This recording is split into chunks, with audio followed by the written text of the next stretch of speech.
Magandang araw sa inyo mga barateros at eto na nga pag-usapan na natin ang mga maiinit na issue sa ating lipunan. Ayun na at talagang nagkabulgara na at nagkalabasan na ngayon ng baho dahil eto hong si Lacson na pretending to be the most not corruptible senator o yung talagang siya po ay hindi daw corrupt, sabi niya. Sabi niya yun sabi niya. Kahit na ang daming issue ang lumabas sa kanya noong mga nakaraang mga taon, di ba? Nakasakatunayan, isa yan sa mga binulgar ni Faldon na kung saan na yung semento di umano ni Lacson ay yung kanyang anak ay nandaraya daw di umano sa diyan sa customs. Di ba kung maalala ninyo si Faldon ay dating naging custom siya ang diyan in charge. Kaya lang na siya diyan na-operate mga mandarambong diyan Alam mo sa gobyerno kasi eto lang explain ko lang sa inyo para sa inyong kaalaman Kasi sa gobyerno po mga kababayan, talaga hong tad-tad po ng sindikato diyan. Lalong-lalo na po yung mga matatagal na nasa loob ng gobyernong mga opisyal o yung mga tinatawag na career officer. Talaga nga namang sila po ay naka-form na ng mga sindikato sa loob. Kung sino man ang magpapatupad ng pagbabago, ay yariin natin. Yan po talagang hindi po ako nagbibiro. Yan po ang laging madalas na nangyayari sa ating pong lipunan. Kung saan pag ikaw ay tumuwid o gumawa ng pagbabago, ano ka na, yariin ka. Okay? Ikaw ay imbentohan ng kaso at kung ano-ano. At ganyan na nangyari noon kay Faldon. Yung bata ni PRRD. At kung maalala ninyo, doon sa issue ni Faldon, kaya siya umalis na customs, ay dahil ginawan siya ng issue. At siya na mismo ang alam kong nag-resign noong time na yon. At sabi nga ni Pangulong Duterte, etong tao na ito, inalok to ng matindi. Pero never itong tumanggap ng kahit na ano. At alam nyo po, yung pagbitaw ni Pangulong Duterte ng ganun, ay malaking bagay po yun. Ibig sabihin, inassure niya na talagang si Faldon ay isang malinis na tao. Di ba? At alam mo, maraming nagalit doon Isa na ho dyan si Pampilo. Ay, hindi pala Pampilo. Panlito Lacson. Isa na ho siya sa mga nagalit dyan dahil alam naman natin na isa sa mga nagbintang o naglabas o nagbulgar ng issue ni Panlito Lacson ay si Faldon nun. Meron sinabi si Faldon nun na yung kanya daw anak nag-aangkat ng semento ay mababa ang deklarasyon kumpara sa tunay na amount para bumaba ang babayaran diyan sa customs. Naku, style mo, bulok. Yan ang nangyayari nung panahon na di umano, kasi parang ang definition nun, smuggling ang datingan. Although, syempre, nanaig ang mga masasamang loob. Alam mo naman sa mundo na to lagi nyo lang tatandaan yan sa mundo na to, there will be napakahirap po na hustisya. Justice is really unfair in this world. Kaya nga, ang maganda dyan, always remember na kung hindi mo makuha ang hustisya sa mundo na ito, doon ka na lang sa langit. Kasi doon ang tunay na hustisya. Pero sa mundo na to talagang unfair Mantakin mo, ninakaw na lahat ng pera ng taong bayan. Tila bayani pa yung mga nagnakaw.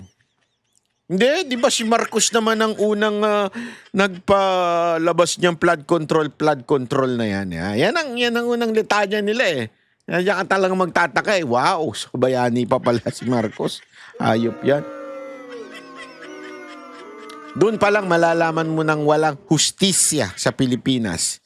Hindi talaga uso ang hustisya at lalong-lalong hindi uso ang kahihiyan. Kaya papag-usapan natin 'yan itong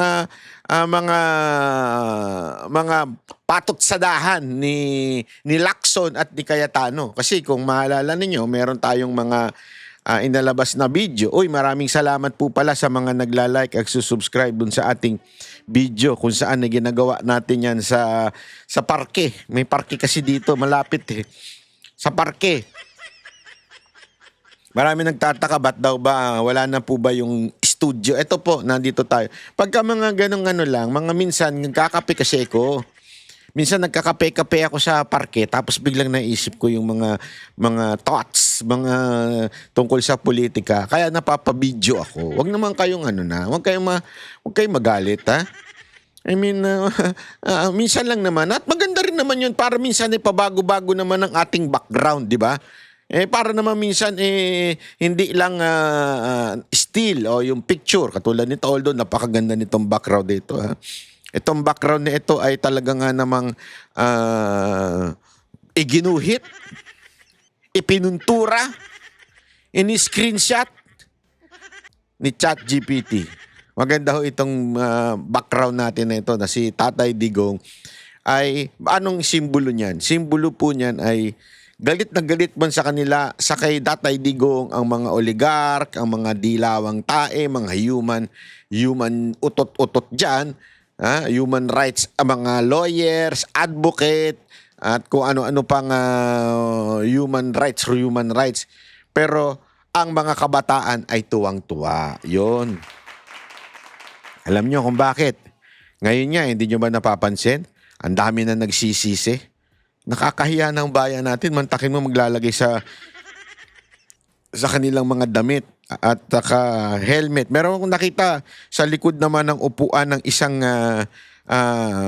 ride-hailing taxi. Nakasulat na, "Wag mo kong patayin.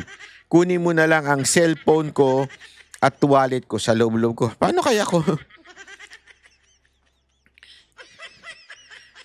kaya kung gusto mo lang kunin yung cellphone niya at wallet niya? Sabihin mo, "Hold up to, sir. Akin na cellphone mo at wallet mo. Di kita papatayin, basta ibigay mo." Ilan na kaya cellphone na ibigay niya, no?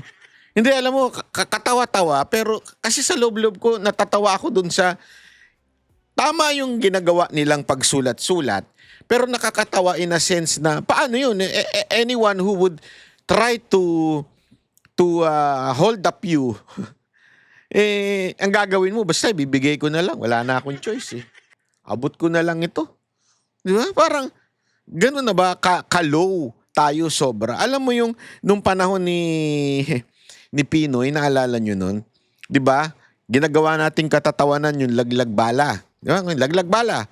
Tapos kung ano-ano binabalot natin doon sa maleta, plastic, lahat na, kadena. May mga picture na lumalabas na ganun, eh. Pero ngayon mas malala. Kung dati mga kagamitan lang ang pinoproteksyonan, yung baleta lang natin, ngayon hindi. Tao na. Tao na, merong sticker, merong papel na nakasulat sa katawan nila at sinasabing, "Wag niyo akong patayin dahil meron akong pamilya." If you're going to think about it, it's so funny and yet it is so sad na dumating tayo sa ganong klaseng panahon sa Pilipinas. What would the foreigners, di ba, would think about that kind of warning from our taxi driver, Grab driver, TNBS driver, motorcycle taxis? Makikita nila yun. Hindi, ako po, halimbawa, ako po ay nagpunta ng Thailand at sa tindi ng traffic na wala akong choice, napipilitan talaga ako mag-angkas. Never kong ginawa sa tanan ng buhay ko mangkas kasi natatakot. Ako kasi yung tipong medyo control, ano man tawag mo doon? Hindi naman control freak, pero ako kasi, when I'm not in control, kabado ko. Pag hindi ako in control, nahihilo ko. Kaya nga ako, bibihira ako magpa-drive. Ayoko, kung pwede ko nga lang sumakay ng Grab, sabihin ko doon sa Grab driver, pwede ako na lang mag-drive, umpo ka lang sa tabi. Alam mo kung bakit? Kasi gusto ko kontrolado ko eh. Yung mga sitwasyon, kontrolado ko. Di ba? Kaya never ko talagang, lalong-lalo na umangkas. Napakadelikado nyo. Sa totoo lang ha, sabi nga nila, di ba, pag ikaw nagmumotor, yung isang kanang paa mo o kaliwang paa mo, depende kung saan ka, sasabihin mo, para bagang nasa hukay na. Kasi nga, 2 wheels lang yan eh. Talagang anytime, mas madaling madisgrasya ang 2 wheels kaysa sa 4 wheels. Mas lalo na yung angkas. Doon pa naman sa kanila, wala yung sandalan eh. Yung kapitan mo, yung sa upuan lang, so nakaganyan ka lang. So pag umandar, gaganon ka. Mali. Pag umandar pala, gaganon. Pag nag-break, gaganon. Di ba? Ganon eh. That's what you call law of inertia. Totoo, di ba? Ganon ka katindi yung pag-aangkas. Pero, alam mo, doon ko na lang na-realize, kaya pala yung mga tao doon, chillax na chillax. Kahit matraffic, nagbibigayan kasi sila doon eh. Tapos nagse-cellphone lang silang ganun. Sa loob-loob ko, pag yan nadukot. Pag yan may humablot. Sabi ko nga, Pilipinas lang pala yung ganun. Mas matindi pa sa Pilipinas. Talagang hold up. Paparahin ka, hindi lang yung basta dadamputin. Kasi iba yung snatch eh. I-snatch, kukunin lang bigla eh. Iba naman yung hold up eh. Yung nakatago na, ipabibigay pa sa'yo. O, di ba? Ganun kalala ang Pilipinas. Imaginin mo, paano tayo dumating sa ganung punto ng ating buhay? Alam mo kung paano? Lahat po yan ay kadahilan ng 2 bagay. Droga at korupsyon. Ang droga kasi alam natin na matindi talaga tama niyan sa isang tao. Lalakas sa loob, tatapang. Pero ang isa pang mas matindi dyan ay yung mismong korupsyon. Bakit? Greed. Greed is really something na nakakamatay yan. Bakit ko naman nasabing nakakamatay yan? Kasi po, pag ikaw ay greedy, talagang gagawin mo ang lahat ng bagay para ikaw po ay makapagnakaw, makapag-kim-kim ng pera to the point, pababayaan mo na yung ibang tao. Ano yung ibig sabihin? Pag ikaw nagnakaw, halimbawa, ikaw nagnakaw dyan sa gobyerno, una, yung sahod ng mga pulis, mababa. How are they going to survive at hindi maging tiwali? Di ba? Yung palakasan, nandyan na, sa husgado. Palakasan dahil may kapit ka, nandyan na lahat yan. At kaya walang nakukuhang katarungan yung mga nasa baba. O pag walang nakuhang katarungan yun, ano mangyayari? Simple lang. Siguradong gagawa ng masama po yan. Di ba? Kaya nga alam mo mga kababayan, nakakaawa eh. Kung iisipin mo na mabuti yung nangyayari sa bayan natin. Tapos, walang aasikasuhin ng ating pamahalaan kung hindi ang impeachment ng iisang tao. Na alam naman natin, it's all, sorry for the word, pero it's all bullshit. Lahat po yan. Kasi sabi nga hindi ko matarok sa aking isipan. Naggalit kayo kay BP Sara Duterte for certain amount of tagong yaman. Kasi yan yung sinasabi nila may tagong yaman, biglang pagtaas ng yaman. Pero yung mismong hukom na humuhusga, ang daming issue pagdating sa katiwalian. Pagdating sa plunder, kaliwat kanan, the integrity of the senator judge, mismong malabo na. Di ba? Yung supposedly may plunder nga, biglang wala na. Bye-bye. Di ba? Kaya nga ewan ko, panoorin po natin ito ha, para mas maintindihan natin yung mga nangyayari sa impeachment. Kapapasok lang na balita, pinayagan na Presiding Officer Cheese Escudero ang hiling ng prosekusyon na ipasabina ang tax at bank records ni VP Sara. Live mula sa Senado, nangungun sa balita si News 5 House Correspondent Marian Enriquez. Marian, anong paliwanag ng Escudero sa desisyong ito? Yes, Jiggy, granted o pinayagan ng ni Presiding Officer Cheese Escudero itong hiling ng prosekusyon na ipasabina o ipakuha nga po itong mga bank at AMLAC records, maging yung tax records ni na Vice President Sara Duterte at kanyang asawang si Attorney Mans Carpio, pati po yung 19 nilang mga kumpanya, no? At pera nga lang po, no, doon sa dalawang kumpanya na JTC Group of Companies at Pikimong Corporation.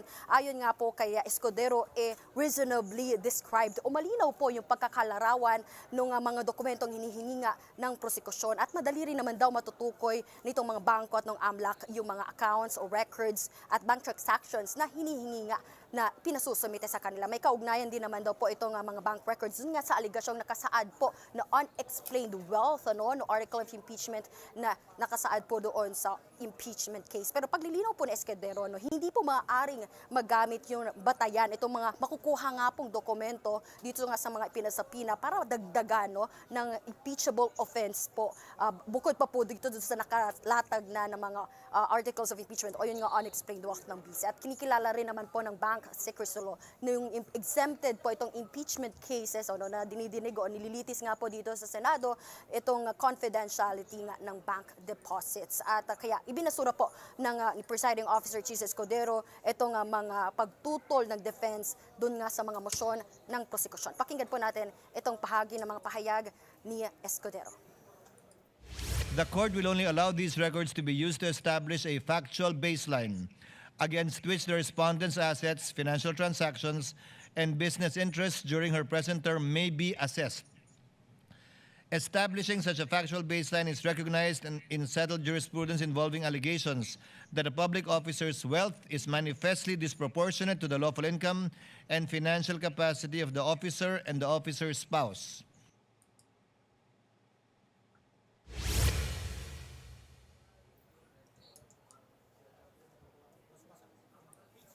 Sige, hiniling nga ng prosekusyon itong mga pinasasabi ng mga dokumento po sa AMLAC, yung mga bank at tax records ng mag-asawang Duterte Carpio para nga po sana doon sa pagpresenta ng prosekusyon ng pinakahuli po nilang article. Ito yung hindi nga maipaliwanag ang umano'y yaman ng bisa at hindi na pagdedeklara sa kanyang Statement of Assets, Liabilities, and Net Worth. Ayon nga po kay House Prosecutor Shell Jokno na sumala nga po dito sa oral arguments, hindi naman daw maituturing na intrusive o panghihimasok nga doon sa buhay ng bisi at kanyang mister itong mga pinasabi ng mga dokumento. At nag-rule din kanina itong si Presiding Officer Cheese Escudero na dahil po mag-asawa po sila, tinatrato nga po ng iisa yung kanilang mga yaman, kumbaga. At kailangan din nga makuha itong buong picture, kumbaga, para makita kung totoo nga bang mayroong unlawful na pag-amas ng yaman ang BC. At klaro rin daw doon sa mga naging desisyon ng Korte Suprema na kailangan nga makita ito yung full picture. At pakinggan po natin itong pahayag ni House Prosecutor Shell Jokno.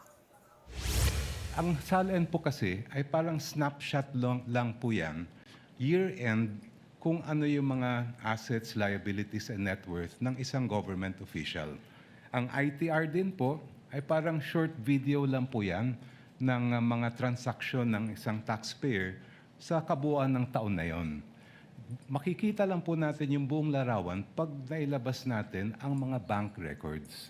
Kasi doon po, yung day-to-day na lumabas at pumasok sa isang account ay mabubuo po natin.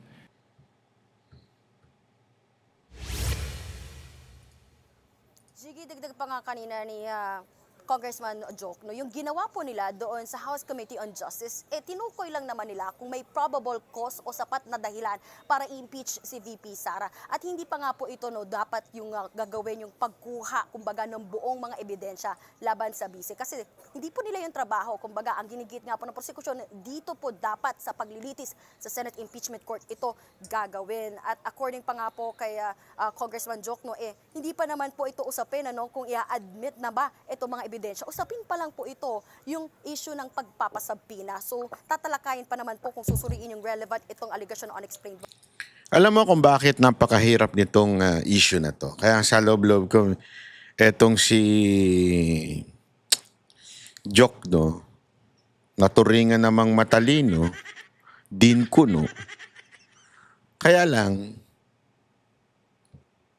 sabihin, sigurado ako hindi bobo, ha? Sigurado ako hindi bobo yan.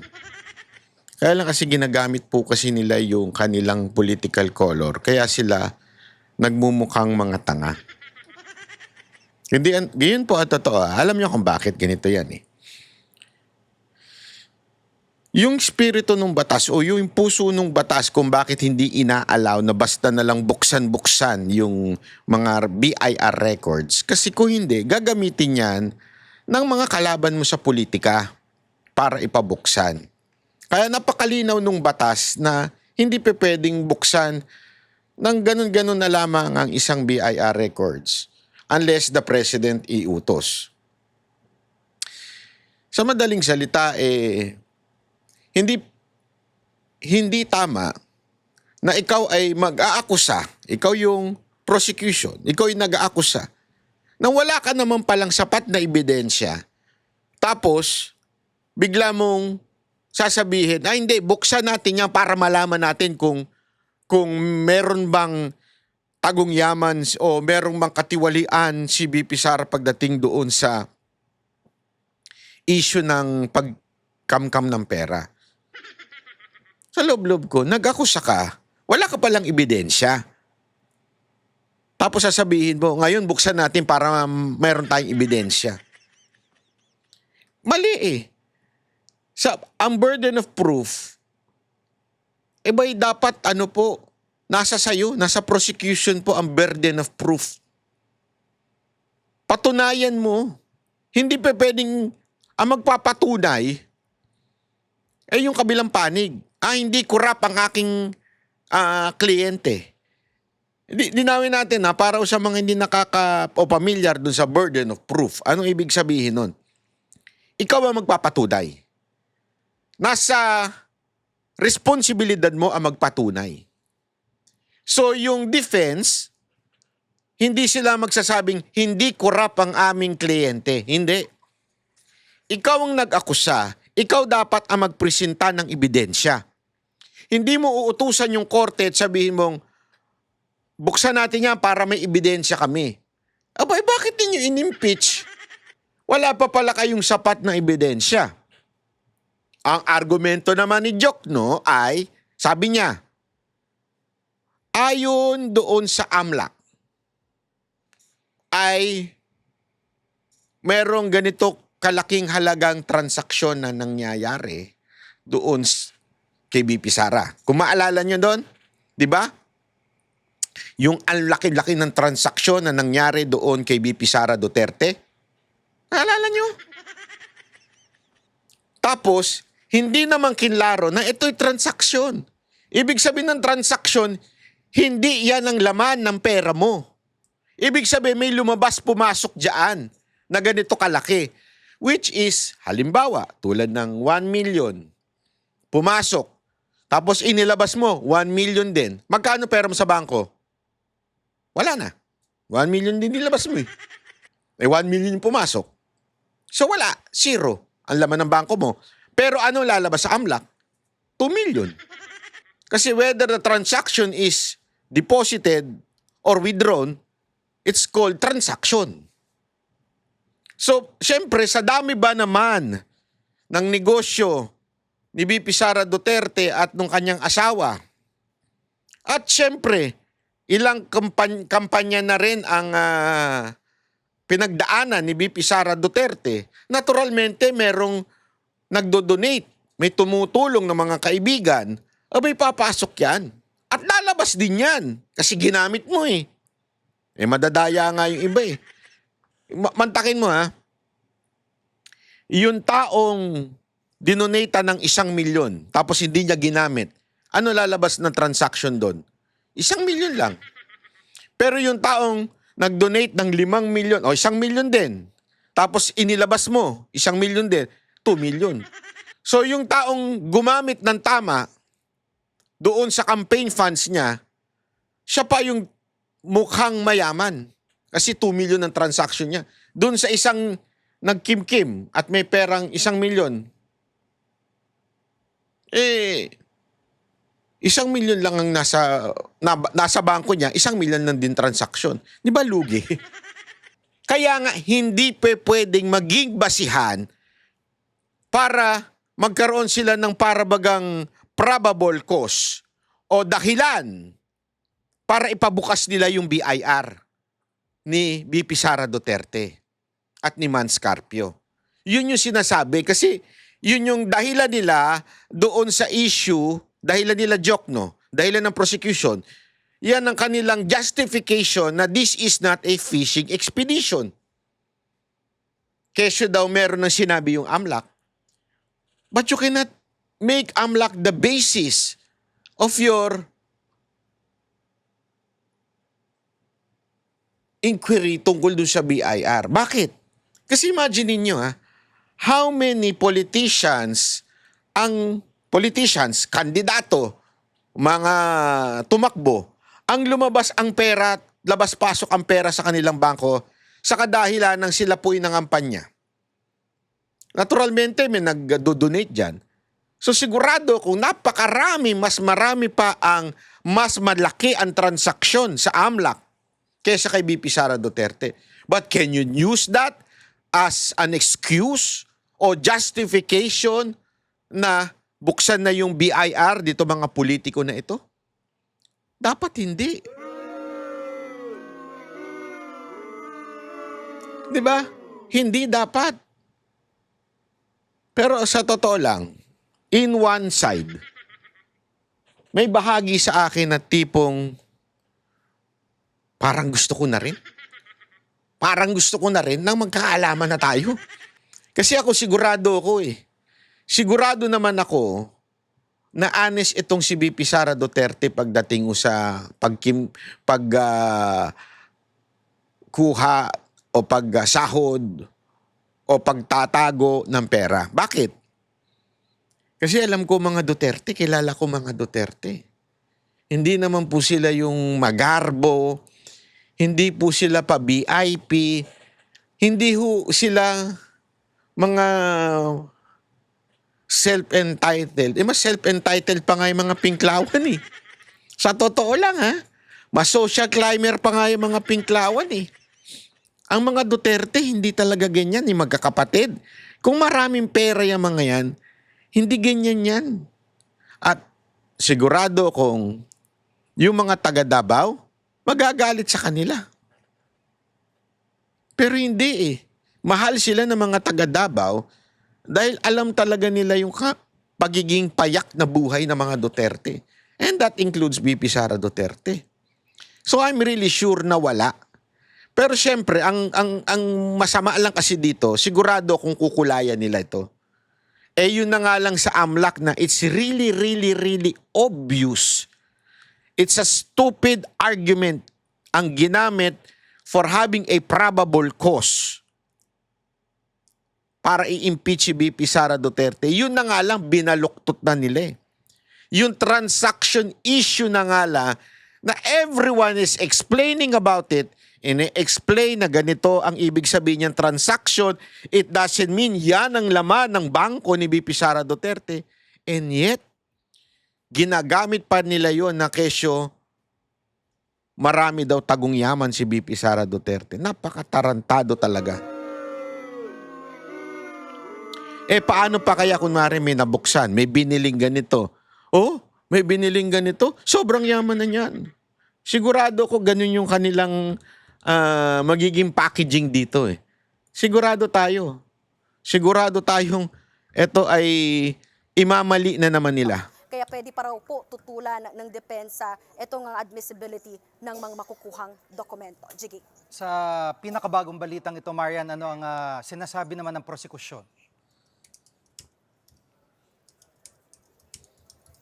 Yes, Jiggy, narinig din natin muli yung argumento nitong defense panel o yung counsel ni VP Sara ni si Attorney Michael Pawe. Ever since po noong House impeachment hearing sa Justice Committee, pareho po, no, yung sinasabi nila na fishing expedition daw itong ginawa ng prosekusyon dahil ginigiit naman nila na ang ginagawa daw ng prosekusyon parang nagtatapon ng malaking lambat kumbaga sa dagat at doon pa lang hahanap ng ebidensya. Pero nanindigan nga po itong prosekusyon, nasagot na rin po nila yan na meron pong kumbaga tinatawag na yung tinatawag po nilang narration po nung ultimate facts doon sa articles of impeachment. Pero yung position nga po ng depensa ay dapat daw may sapat na ebidensya, specific facts, no, kung ano ba yung mga transaksyon, kailang taon daw nagkamal umano ng yaman ang vice-presidente. Hindi daw yung kukunin yung buong mga dokumento. Pakinggan po natin yung pahayag ni Attorney Michael Poa.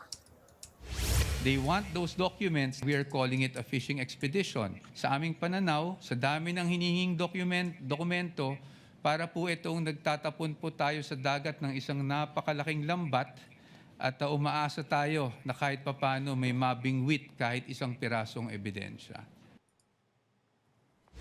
At Marian, ngayon sinabi na ng presiding officer ng impeachment court na pwede nang buksan. Ito ba'y nangangailangan pa rin ang pirma ng presidente? Kasi itong mga nakalipas sa araw ay yun nga, no, sinasabi nila authorization ng Pangulo ang kailangan.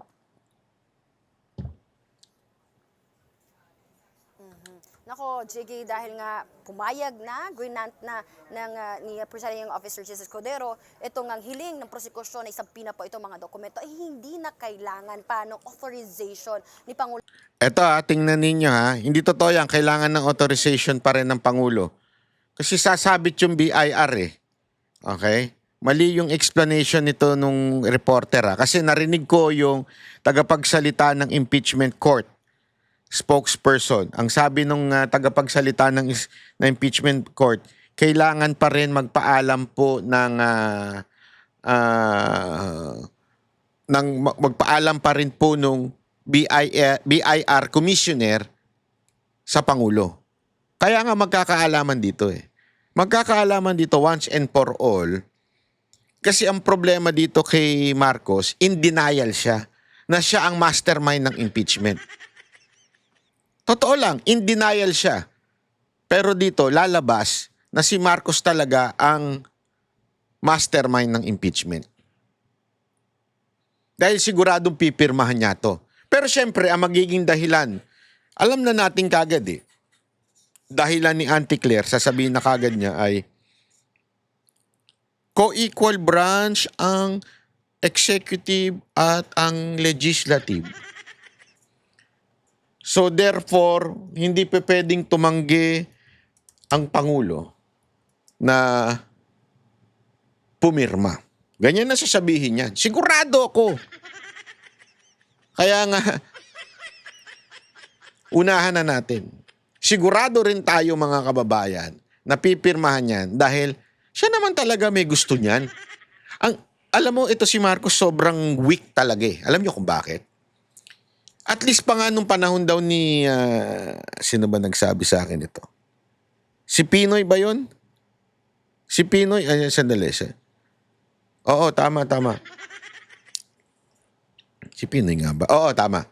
Yung kay Pinoy, sabi yung kay Pinoy, yun sa pinabubuksan din yung BIR niya, yung tax ni Corona. Siya mismo, sa impeachment, sinasabi mismo ni Pinoy daw, na gusto niya ma-impeach si Corona. So tapos na yung haka-haka whether sino ba may pasimuno ng impeachment ni Corona. It was the president. It was Pinoy. Inamin niya na mismo Pero itong presidente nating walang bayag, talagang in denial pa rin siya hanggang dulo. Hindi ako nagpa-impeach niya. Tatawa-tawa parang baliw, Totoo, hindi ako na gano'n yan. Hindi pwede. Hindi ako. Ganon Ganon siya. Ganyan talaga kahinang nilalang Eto, may papakita ko sa inyo panoorin. Basahin nyo ito. Wait lang Sabi dito. A day, file, ito yung sinasabi ko kanina, filed on links Lacson. San to cement smuggling. yung second paragraph, Faldon in a press conference near his home in Barangay Dolores in Taytay, Rizal Province, said that the senator's son and namesake Panfilo Lacson Jr. was the managing director of Bongiorno Trading, a company that Custom Commissioner said was cited as the #1 smuggler of ano to? Smuggler #1 smuggler of cement in the country by the Cement Manufacturers Association of the Philippines. Halimbawa, may nabasa tayong ganito. Okay? May nabasa tayong ganire. At sinasabing si Lacson ay yung anak niya ay sangkot sa smuggling. At tapos ikaw ay kaaway. Halimbawa si Lacson ay kalaban ng administrasyon ngayon.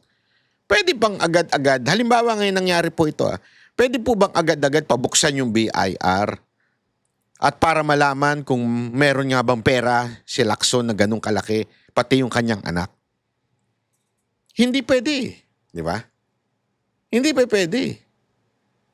Kung gusto mo talagang patunayan na maraming pera yung anak, gumawa ka ng ibang paraan. Hindi pa pwedeng, dahil lang dito, mayaman na yan si Lacson. Sobrang daming pera niyan. Hindi pa pwede. Akusasyon mo yan eh. Hindi pa napapatunayan yan eh. So kung hindi pa napapatunayan, therefore hindi mo pa pwede maging basihan yan para buksan yung tax at kukunin mo yun bilang ebidensya. Hindi pa pwede unless may ibang bagay na lumabas na talagang may kinaugnayan doon sa pagbayad niya ng tax o tax fraud.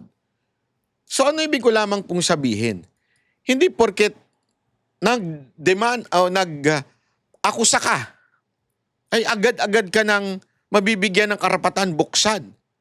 Kasi ang reasoning nila dito, dahil nga doon sa AMLAC, impeachment ito, so pwedeng buksan. Hindi pwedeng ganun. Abay, dapat meron ka talagang maipapakitang, ito kasi. Hindi nagbabayad ng tax kasi ganito, ganyan. O merong problema sa tax kasi ito rason. May report mula sa BIR na hindi siya nagbabayad. May ganun. May nahuli, may kaso siya sa BIR. Yan. Pero hindi pwede yung, wala lang. Meron kasi kaming hinala na magnanakaw siya eh. So buksan na natin. Hindi pwedeng ganun yun. Di ba? Ano yun natin panoorin natin itong banat ni Cayetano kay Lacson. Mainit ang patutsadahan ni Senator Salan Peter Cayetano at Ping Lacson sa social media. Nagkaungkatan pa ng yaman ang dalawang senador.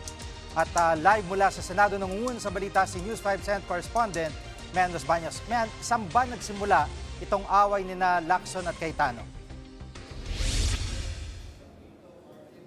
Yes, Jiggy. Bigyan muna natin ng konteksto itong bangayan ni Senator Alan Cayetano at Senator Ping Lacson. Dahil nga ngayong araw pinagdebatehan ng prosekusyon at depensa kung dapat nga bang ipasapina yung tax, bank at AMLAC records ni Vice President Sara Duterte para nga doon sa sinasabi ng prosekusyon na mapatunayan na lumobo yung kanyang yaman. So ginamit bilang halimbawa ni Senator Alan Cayetano yung salin ni Senator Ping Lacson na nasilip daw niya na mukhang lumobo yung kanyang yaman. Mula noong 2022 na ipinasa niyang SALN na nasa more than 50 million ang assets ni Senator Ping Lacson, sa 2025 SALN niya ay naging more than 220 million na yung kanyang nakalistang assets o yaman. Pakinggan natin ang pahayag ni Senator Alan Cayetano dun sa kanyang Facebook Live nitong nakaraang Sabado. Ganun din kay Senator Lacson, di ba? Ano yung actual, I didn't really pay that much attention pero parang dumoble yung kanyang SALN tapos sinabi niya sa negosyo. So, we're giving him a chance to explain. Nag-explain siya kahit walang nagtatanong.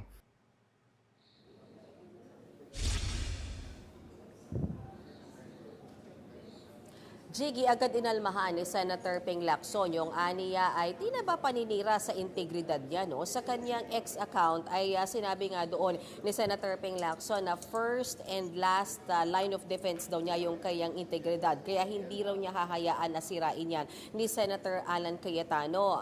Talagang ipaglalaban daw niya yan dahil sumusobra naman na daw ang kanyang kapwa-senador sa pag-tarnish sa kanyang integridad na pinrotektahan niya simula nung siya ay naging pulis hanggang sa maging senador. Kaya parang bilang ganti ni Senator Ping Lacson, ang sinasabi niya ay nag-iipon na siya ng mga ebidensya, witness at magbibigay ng testimonya para naman daw o laban naman kay Senator Alan Cayetano para daw mailagay siya sa tama niyang kalalagyan at yan ay sa Quezon City Jail. At inulit niya pa yung statement na yan, Jiggy, sa kanyang panayam sa programa nila Manong Ted at DJ Chacha sa True FM. Pakinggan natin to, Jiggy. Exert extra effort to really find those pieces of evidence, documento man o testimonial man. Hindi ko matanggap na, alam mo, yung pinagkakaingat-ingatan mo sa buong karir mo, more than 50 years, tapos sisirain na isang tao na naninira lamang, wala namang basihan. At men, anong paliwanag ni Senator Lacson tungkol sa umano'y lumobong yaman niya na gaya ng sinasabi nga ni Senator Cayetano mula 2022 hanggang 2025? Kidorek ni Senator Ping Lacson yung mga claims sa Senator Alan Cayetano na sinasabing dumoble yung kanyang yaman kasi ang sabi ni Senator Ping Lacson, ang totoo hindi lang dumoble ang yaman niya kundi nag-quadruple, hindi lang times 2 kundi times 4 yung inilaki ng yaman ni Senator Ping Lacson na mula nga sa 50 million, more than 50 million noong 2022 naging more than 220 million by 2025. Pero paglilinaw niya sa inilaki ng yaman niya, walang galing daw sa korupsyon. Kung hindi dahil, tandaan natin, Jiggy, refresher lang. 2022 kasi tumakbong presidente si Senator Ping Lacson pero natalo siya, di ba? So from 2022 to 2025, siya ay nagpahinga mula sa politika. At during those years, 3 years, pumasok daw siya sa iba't ibang legal na ventures at businesses kasama na yung real estate at dyan daw talaga siya kumita. At kung tutuusin hanggang sa ngayon, may mga kulang pangaraw at collectibles pa na hindi siya nababayaran. Narito ang bahagi ng pahayag ni Senator Ping Lacson sa kanya pa ring interview sa programa nila Manong Ted at DJ Chacha. May kasama akong dalawa rito na kapartners ko. At medyo significant yung halaga na kinita namin. Katunayan, hindi pa nga tapos yung aming singilin. Dahil parang hulug-hulugan, inabot pa ng maraming problema, yung nakabili. So hanggang ngayon, as we speak, meron pa kaming collectibles.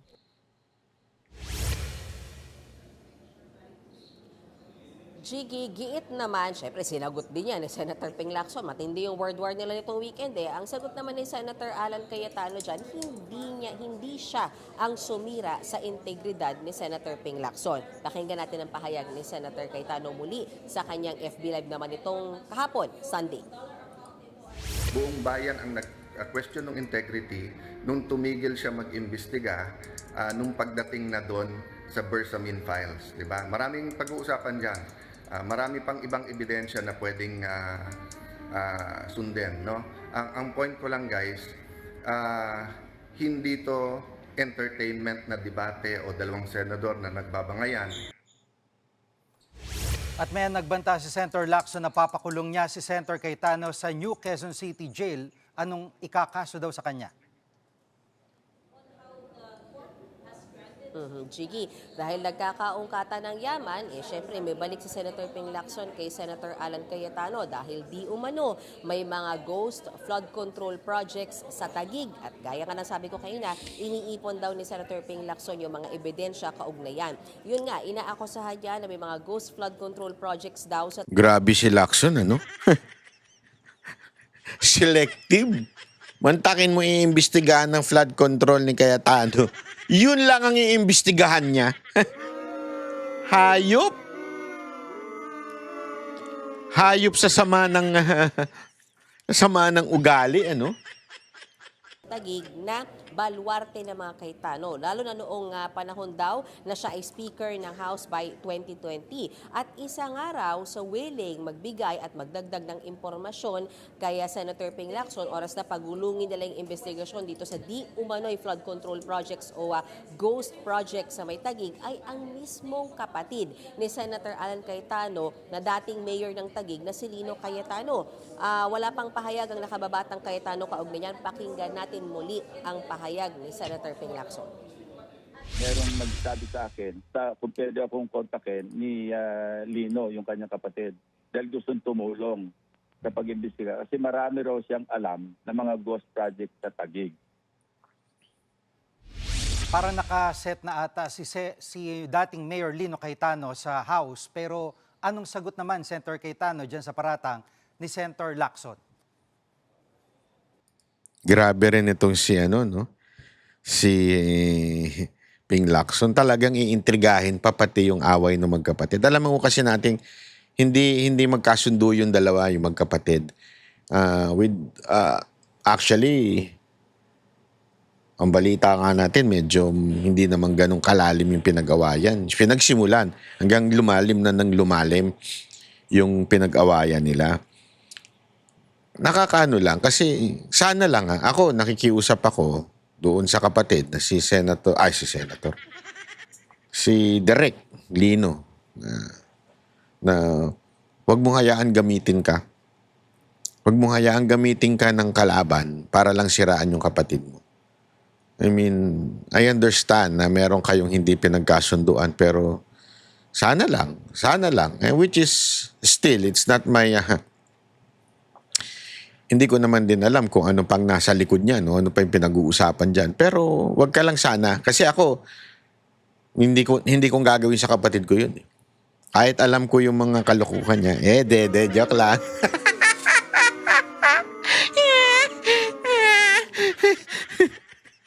Hindi ko gagamitin yun. Ang kapatid. Hindi ko ilalaglag ang kapatid ko kahit kanino pa. Nagigets nyo? Kahit kanino, hindi ko ilalaglag yan. Kahit anong... hindi ko sasabi may kalokohan si Alan, ha? Ibig sabihin, hanggang ganun yung aking pananaw. I mean, hindi ko ilalaglag. Let others, kunwari, maglaglag sa kanya, pero ako, not me. I would protect him until to my last breath, di ba? Ibig sabihin, hanggang kaduluduluhan ng aking hininga. Hindi ko ilalaglag ang kapatid ko. Kaya sana, kay Direk Lino, wag mong hayaan. I don't know whether true or not or whatsoever. Wag mong hayaan gamitin ka. Yun lang yun. Maghanap sila ng iba kung gusto nila. Maghanap sila ng ibang ebidensya.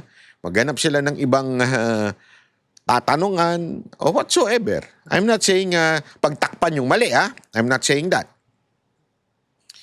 But not coming from you. Sana. Yun lang ang sa akin. Wish ko lang. And prayers. Kasi nasasaktan ako bilang magkapatid. Sila. Tapos gagamitin ka ng kalaban para lang siraan yung kapatid mo. Wag sana. Wag lang sana po. Jiggy, syempre pumalag si Senator Alan Cayetano at ang sabi nga niya, excuse me, walang ghost project sa Taguig at kung gustong imbestigahan, edi imbestigahan dahil open naman daw sila. At katunayan, imbis na Panfilo Lacson, tinawag niyang Panlito Lacson si Senator Ping dahil ginugulo daw ang utak ng taong bayan. Pakinggan naman natin ngayon ang sagot dyan ni Senator Alan Cayetano. Wala pong ghost. Excuse me. Wala pong ghost project sa Taguig. At kung may mapapakita po kayo, mananagot. Basta't nakaaway niya, ganyan yung kanyang word niya, hindi ko word down. That's how he melts down, di ba? By trying to destroy his enemies, ikulong.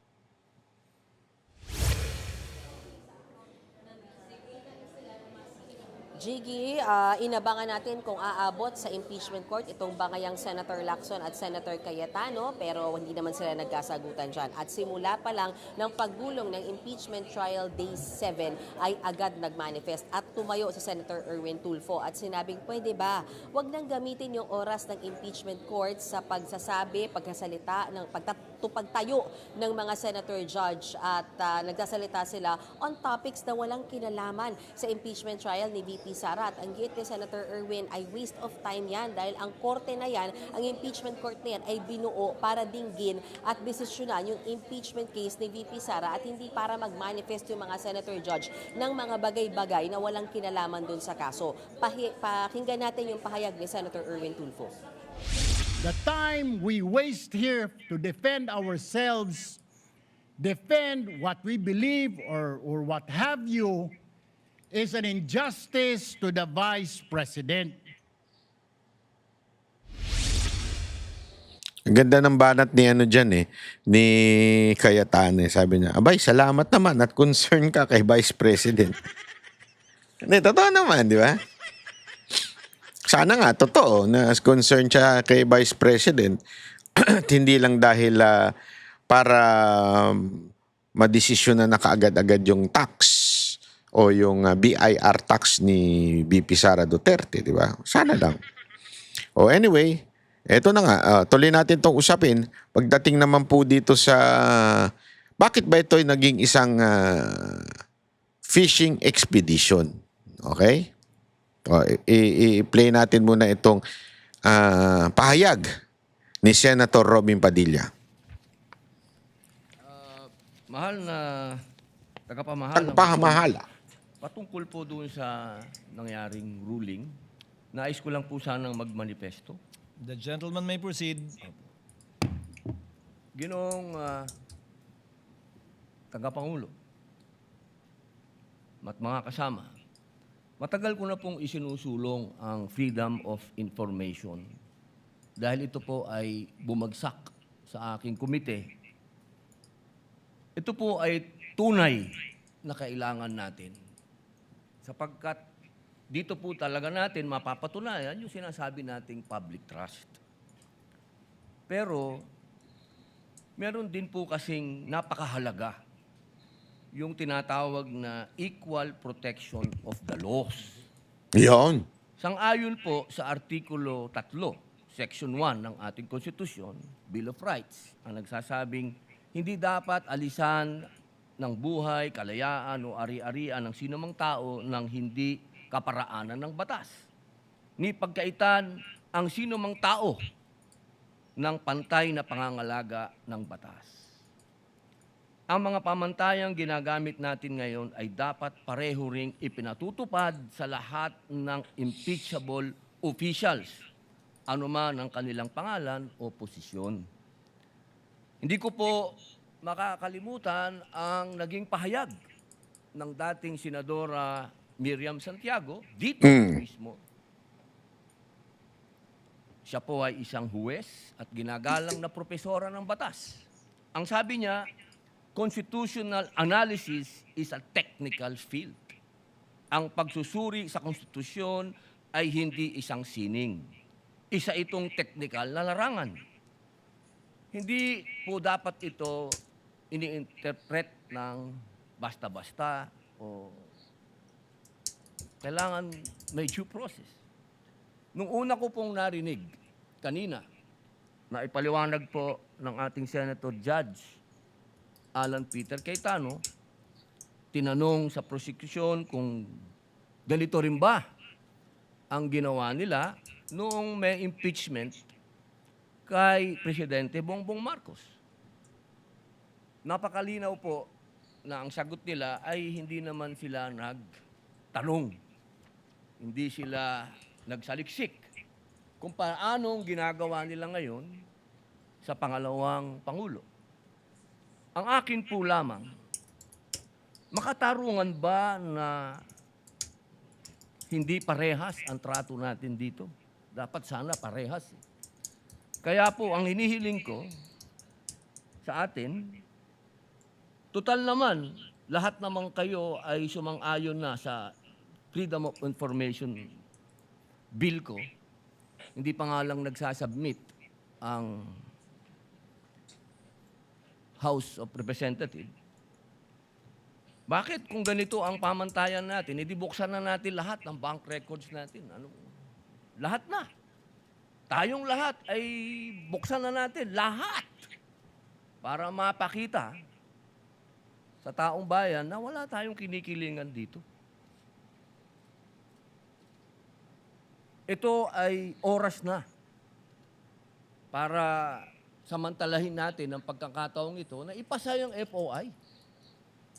Kasi kung ganito, na parang meron tayong tinititigan sa tinitingnan, hindi maganda ito para sa taong bayan. Tandaan po natin, pantay-pantay tayo sa harap ng Diyos at ng batas. At hinihingi ko po sa inyo na ilagay sa record ang aking pagtutol sa ruling na ito. Maraming salamat. For the Nako po. record, there is a pending bill as well requiring all public officials Ayun na nga. So, ayun na nga po yung pahayag ni Senator Robin Padilla. O na, buksan na natin lahat. Lahat tayo. Ang problema, pili eh. Yun yung problema ngayon eh. Yung batas, pili lang, ina-apply. Sa iba, binibend. Di ba? Pero dun sa iba, pinoproteksyon na ng batas. Halimbawa na lang, dito nga kay Cayetano, aba, mukhang ibebend ang Blue Ribbon Committee. Ang target siya na. Kung ang dating target ay si Marcoleta, nakakulong na, siya na ngayon.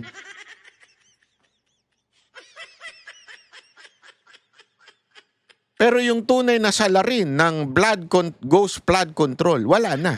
Nga. So selective yung paggaano ng batas. Kaya nga sinasabi niya dito, buksan na natin lahat. Di ba? Lahat ng records, magkaalaman na. Ano mo nakakatuwa dito eh. Kay Robin, kasi totoong tao to. Ito, mayaman to ha. Meron akong kukwento sa inyo. Ito, kukwento ko hindi para magyabang ha. Kukwento ko lang.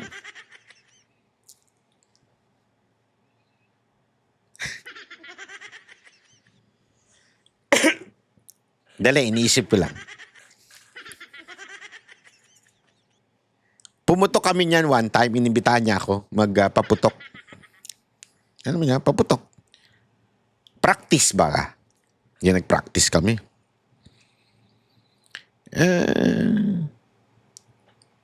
Tapos na. So, sinundo na kami. Pagsundo, yung sasakyan niya, Fortuner. Tapos dumating yung sasakyan ko.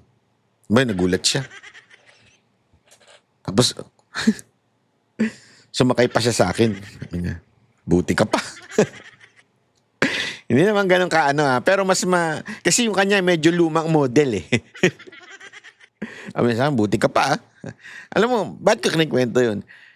Kasi ako sigurado ako dito eh. Etong tao na to, baka sabihin niyo pakitang tao yun. Hindi. Kahit saan magpunta ito, yun ang gamit niya sa sasakyan. Parang si Tatay Digong ito. Yun ang lagi niyang gamit na sasakyan kahit saan. In-observe ko yan eh. Napaka-humble na tao nito. Ito yung taong tunay na may integridad pagdating po sa hindi corrupt na tao. Sa katunayan, kung maalala ninyo, nagbenta pa ito ng mga sasakyan nun eh. Para ipamigay yung pera. Ganito itong tao na ito. And can you just imagine, ito yung napakayaman na tao dahil ito yung artista, pero hindi kasi alam ng iba, namimigay ito ng pera sa Mindanao. Even before maging politician ito, lagi itong merong parang pagbibigay tulong sa mga taga Mindanao. Ilang beses siya nang ginawa yan, pag bagyo, nagbebenta siya ng sasakyan, tapos ipamimigay niya yung mga, bibili siya ng mga bigas. Ganyan po itong tao na ito. Kaya tama ho itong sinasabi niya na yung dapat tayo lahat buksan. Kasi kung talagang tayo ay public servant, bakit hindi tayo asal public servant? Bakit asal master tayo? Yung pera natin, parang yung pangasasakyan natin, pang master. Alam mo yun, supposedly servant ka. Kung servant ka, di ba medyo mahirap-hirap ka dapat? Pero bakit mayayaman? Kasi nga po, dahil siya po ay tunay na public servant, pero magtataka ka sa mga katulad ni Lacson. Siya na mismo, umamin. 4 times daw na yumaman siya itong nakaraang ilang taon. Ganon daw siya kay yumaman.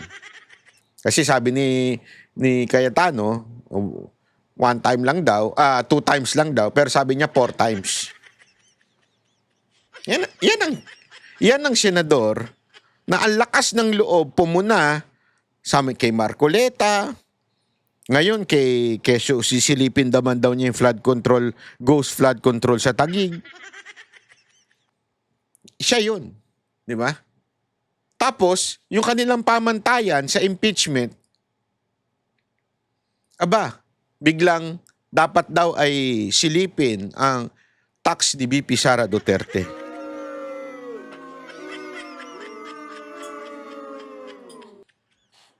Kung ako dyan, sa totoo lang po kung ako yan kung ako po yan, mga senador, hamunin ko sila, sige, ibukas natin ang BIR record ni VP Sara Duterte, pero bilang hukom at maging patas tayo at maging tayo makatwiran, buksan din natin ang ating BIR tax at ipakita sa taong bayan. Yun.